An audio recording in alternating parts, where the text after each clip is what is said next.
Hey Revelation Church, Duncan here. Today is the first day of our new national lockdown, and this announcement was such a disappointment for us, wasn't it? We had a great time on Sunday at our first in-person gathering for over 7 months, and we had such an expectation that over these Sunday evening meetings through November, we would get to see each other a bit more, and we'd get ready for hopefully relaunching our Sunday morning meetings in January.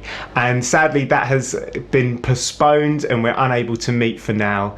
And of course, on a personal level, for many of us, this is a really challenging time because, of course, it's not just these 4 weeks, but it is 4 weeks on top of the 7 months that we've had, and in Manchester, local lockdown, and all of the uncertainty of, well, will it just be 4 weeks? And it is just a very sad and frustrating and disappointing time. And I just want to encourage you to be taking these sadnesses and the frustration to God in this time and praying it out before Him and asking Him to help you and draw near to you. I want to read you an encouragement from 2 Corinthians chapter 12. In verse 9, God says this to Paul: "My grace is sufficient for you." Just receive that God's grace today, tomorrow, next 4 weeks, whatever comes after, His grace is sufficient. "For my power is made perfect in weakness."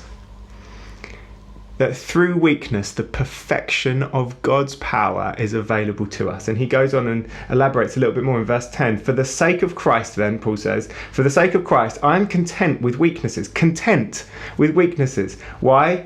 Well, insults, hardships, persecutions, and calamities. He expands it. So all that we're going through, it falls under this category. "For when I am weak," Paul says, "then I am strong." Paul is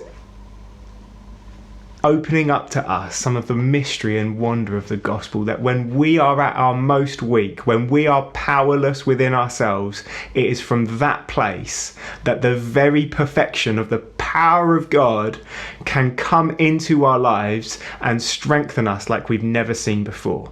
That when we come across these situations that we would never choose for ourselves, never want, it's through those that God does some of His most powerful work in our lives and through our lives. And we were looking on Sunday at the presence of God, and how the presence of God in all of its fullness is a future gift that we have to look forward to in the new creation. But we also saw how, in a very real way, we can enjoy and know and practice cultivating the presence of God in our own lives now today. And there has never been a time, I don't think, where this is more important for us. I think God is showing us that that nothing else will do. We need His power in this time of weakness. And I want to encourage you, be doing whatever you can to be cultivating the presence of God in your life. And you can check last week's message if you want some tips on how you can do that to get started.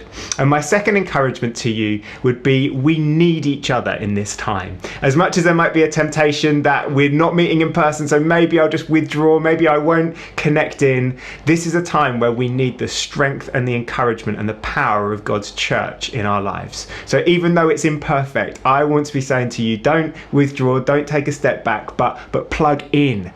Join us on Zoom on a Sunday morning at 10:30. Don't catch up on YouTube. Join us on Zoom. Connect to Home Group. Even though it's not quite the same, it's a place where we can know fellowship and community and the encouragement of God together. Because the power of God is not just made perfect in the weakness of us individually, but us as a church. This is a time of weakness for us as a church, for every church at the moment.